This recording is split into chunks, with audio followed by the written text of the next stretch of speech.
The orange tabby cat, standing on the snowy car hood, gracefully picks up a glowing pearl in its mouth and gently places it near the windshield. The two kittens curiously watch as the cat carefully presents more pearls, one by one, as a gesture of thanks to the man inside the car.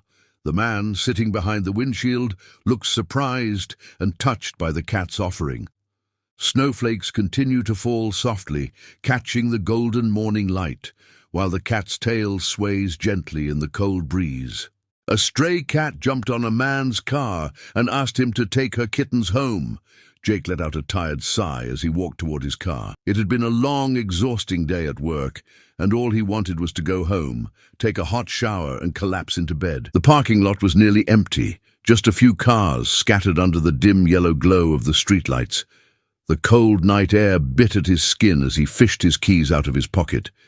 Just as he reached for the door handle, a sudden thump made him freeze. Something had jumped onto his car hood. Jake's heart skipped a beat. He stepped back, eyes narrowing in confusion. There, sitting right in the center of his hood, was a stray cat, a small, scrappy-looking tabby with matted fur and piercing green eyes. She was staring straight at him, her tail flicking anxiously. "What the?" Jake muttered, his brows furrowing. The cat didn't move. Instead, she let out a loud, urgent meow. Not the soft, curious kind, but something desperate. She took a few steps closer, placing her tiny paws on the windshield, peering inside as if trying to get his attention. Jake shook his head in disbelief. "You lost or something?" he asked, half laughing. He had seen plenty of stray cats in the city, but none had ever acted like this. He raised his hands, attempting to shoo her away, but the cat refused to budge. She meowed again, louder this time, her small body trembling slightly. Jake hesitated. Something was off. She wasn't just some random stray looking for food. She wanted something. Then, without warning, she jumped down from the hood and started trotting away.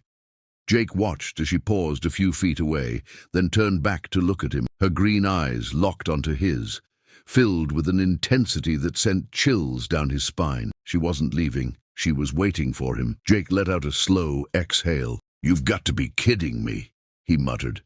Against every rational thought in his head, he took a step forward, then another, and then he followed her into the night. Jake followed the stray cat through the empty parking lot, his footsteps echoing in the quiet night. He wasn't sure why he was doing this.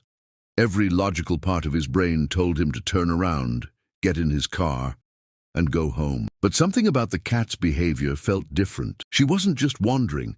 She had a purpose. She kept trotting ahead, her tail twitching, but every few steps she'd stop, turn back, and look at him, as if making sure he was still there. "This is insane," Jake muttered under his breath, rubbing his arms against the cold. "What am I even doing?" But he kept walking. The cat led him out of the parking lot and into a narrow alleyway behind a row of old buildings. The smell of damp concrete and trash lingered in the air, and Jake hesitated. The place was dark, abandoned, the kind of spot he usually avoided at night. The cat, however, moved with urgency. She darted toward a pile of discarded cardboard boxes near a dumpster, then stopped abruptly. Jake slowed his steps. His pulse quickened. The cat turned to face him and let out a soft, almost pleading meow. Then she moved closer to the boxes, rubbing her face against one of them before looking up at him again. Jake swallowed hard. He wasn't sure what he expected, but something inside him told him this wasn't going to be good. He crouched down, carefully reaching for the top box. It was damp and flimsy, falling apart in his hands, and then tiny, weak mewing. Jake froze. His breath caught in his throat. Heart pounding, he pulled back a flap of cardboard. His eyes widened. 4 tiny kittens lay curled up inside, their tiny bodies pressed against each other for warmth. Their fur was dirty, their ribs slightly visible beneath their skin. One of them let out a weak, barely audible cry. Jake blinked, stunned. His gaze shifted to the mother cat, who was now sitting beside him, watching him with those same intense green eyes, and that's when it hit him. She had brought him here on purpose. She wasn't just some stray looking for food. She was a mother, begging him to save her babies. Jake's hands hovered over the tiny kittens, his mind racing. They were so small, fragile, helpless. Their fur was damp from the cold night air, their tiny bodies barely moving. The mother cat pressed against his leg, letting out a soft, urgent meow. Jake swallowed hard. She had led him here for a reason. He carefully touched one of the kittens. It let out a weak sound but barely reacted. They were cold. Too cold. He could feel their tiny of the plan. But as he looked at the tiny, shivering bodies, something inside him cracked.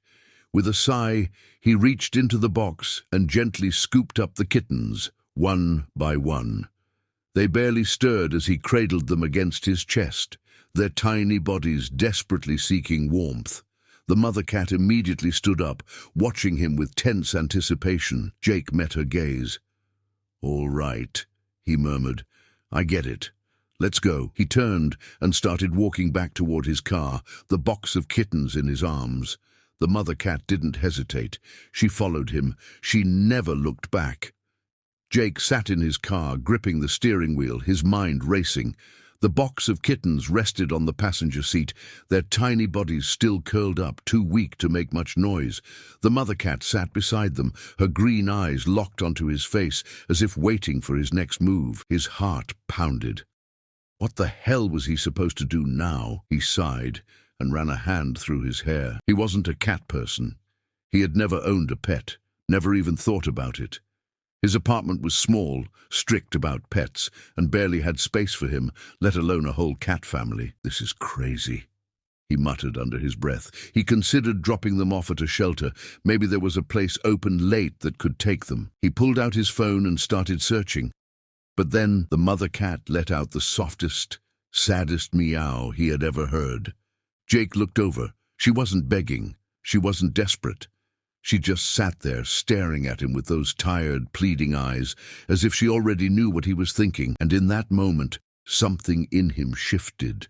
This cat had trusted him. She had jumped onto his car, led him through the dark, begged him to follow her, and now she was trusting him with her babies. Jake exhaled slowly, staring at the mother cat, then at the tiny kittens, their fragile bodies barely moving inside the box. He gritted his teeth. He couldn't leave them, not like this. "All right," he murmured, glancing back at the mother cat. "I don't know what the hell I'm doing, but let's get you all home." The mother cat didn't move, but for the first time her eyes softened. Jake pulled out of the parking lot, heading toward home, not realizing his life was about to change forever. Jake gripped the steering wheel tightly as he drove through the empty streets, his heart pounding faster than he cared to admit. Every few seconds, he stole glances at the box on the passenger seat. The kittens were motionless, barely making a sound. The mother cat sat beside them, her green eyes flicking between him and her babies, as if silently urging him to hurry. They didn't have much time. He needed supplies. Fast. Spotting a 24-hour store up ahead, he pulled into the parking lot and threw the car into park. "Stay here," he told the mother cat, even though he knew she didn't understand. She let out a soft, impatient meow, as if telling him to hurry the hell up. Jake rushed inside, scanning the aisles with growing panic. He had no idea what kittens this small needed. Did they even eat normal cat food? Were they supposed to drink milk? What if they didn't make it? Shaking off the thought, he grabbed everything he could. Kitten formula, a bottle, soft blankets, a small heating pad, and a can of wet cat food for the mother. By the time he returned to the car, the mother cat was standing over the kittens, licking them frantically. One of them had let out a tiny, weak squeak, but the others remained disturbingly still. Jake's stomach twisted. He sped home, barely stopping for red lights. A desperate attempt. The moment he stepped inside his apartment, Jake placed the box down in the warmest corner he could find. The mother cat jumped out immediately, anxiously pacing as he ripped open the heating pad and tucked it under the kittens. They were so cold. His hands shook as he filled the tiny bottle with kitten formula, praying he was doing it right. He lifted the weakest-looking kitten first and gently touched the bottle to its lips. At first, nothing happened. Then, a tiny mouth latched on, sucking weakly. Jake let out a breath he didn't realize he was holding. Relief flooded through him. One by one, he carefully fed each kitten, his movements slow and cautious. The mother cat never took her eyes off him, watching his every move as if making sure he did it right. Once they were fed and warm, Jake finally leaned back against the wall, exhaustion hitting him all at once. His apartment was officially a mess. Blankets on the floor, open cans of cat food, milk splattered on his shirt, but he didn't care. He glanced over at the mother cat. She was curled up next to her babies, her body finally relaxed for the first time since he found her. She looked at him, eyes half closed, and let out a soft, satisfied purr. Jake exhaled, shaking his head. "What the hell have I gotten myself into?" he muttered. But deep down, he already knew. He wasn't letting them go. The days that followed were a whirlwind. Jake barely recognized his life anymore. His once quiet, pet-free apartment had transformed into a nursery for a stray cat and her 4 kittens. His mornings were now spent bottle feeding. His afternoons were a mess of cleaning up tiny accidents, and his nights were filled with the sound of soft purring instead of silence. And somehow, he didn't mind it. At first, he told himself it was temporary. He had even made a few calls to shelters, but every time someone mentioned rehoming, something in his chest tightened. Then, one evening, as he sat on the floor watching the kittens wobble around on unsteady legs, he realized the truth. He didn't want to give them away. The mother cat, now looking healthier after days of proper food and rest, jumped onto the couch beside him. She gave him that same knowing look, the same one she had given him that night in the alley. Jake sighed, rubbing the back of his neck. "You knew this would happen, didn't you?" he muttered. The cat blinked lazily and curled up against his side, as if she had belonged there all along. The final decision. The next day, Jake did something he never thought he'd do. He confronted his landlord. It took some negotiating, a promise to pay a pet deposit, and an agreement to keep the cats under control. But in the end, he won. The kittens were staying. His life had changed in a matter of days, and for the first time in a long time, Jake felt fulfilled. No longer did he come home to an empty apartment. No longer was his life just work and exhaustion. Now, he has a family. A full-circle moment. One evening, months later, Jake sat on his couch watching the kittens, now playful, energetic little troublemakers, chase each other around the room. The mother cat lay beside him, purring softly, her eyes filled with quiet contentment. Jake glanced down at her and smiled. He thought about that night. The moment she had jumped onto his car. The moment she had asked for help.